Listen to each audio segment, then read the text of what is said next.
With YouTube demonetizing independent media, please consider becoming a patron today for just $1 per month. Link below.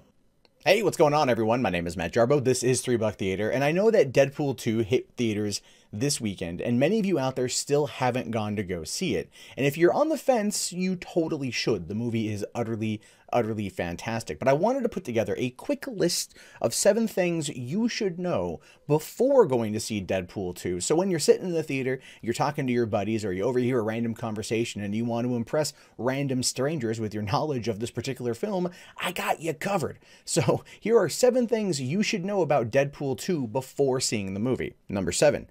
The film is a sequel to the 2016 mega blockbuster Deadpool. The original film was made on a shoestring budget of only $58 million. After the test footage was leaked online and fans lost their collective shit, Fox immediately greenlit the movie with that budget. When the movie was released, it pulled in an insane worldwide gross of over $783 million.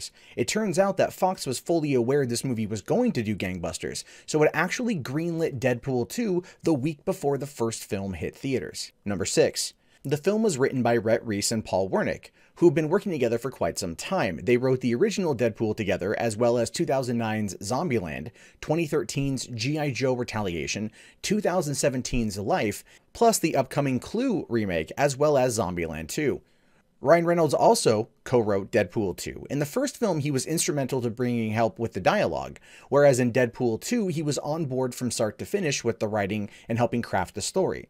Now, the writers did summarize the sequel by saying that the first movie is a love story masquerading as a comic book movie, and this one is kind of a family film masquerading as a comic book film again. And trust me, that is 100% accurate.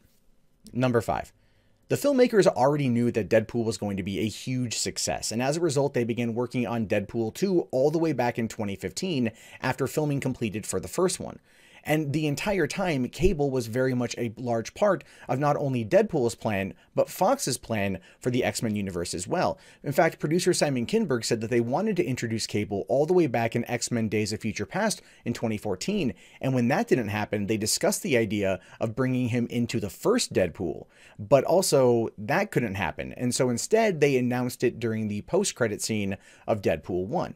Number 4. The driving force behind the first movie was Tim Miller, the director, and who was slated to come back to work on Deadpool 2, but he actually left during pre-production over creative differences with Ryan Reynolds. Miller wanted more of a stylized follow-up, whereas Ryan Reynolds wanted more focus on the raunchy comedy that propelled the first film to the highest-grossing R-rated movie in the world.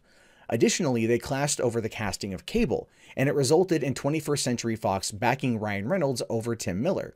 John Wick and Atomic Blonde director David Leitch stepped in to helm the film, and he was actually chosen by Ryan Reynolds himself, who was a big fan of his previous works, especially how Leitch can shoot a movie on a shoestring budget and make it look like it was shot for a lot more. Number 3. TJ Miller, who played Weasel in the first 2 films, was the subject of a Me Too accusation during the last few months of 2017.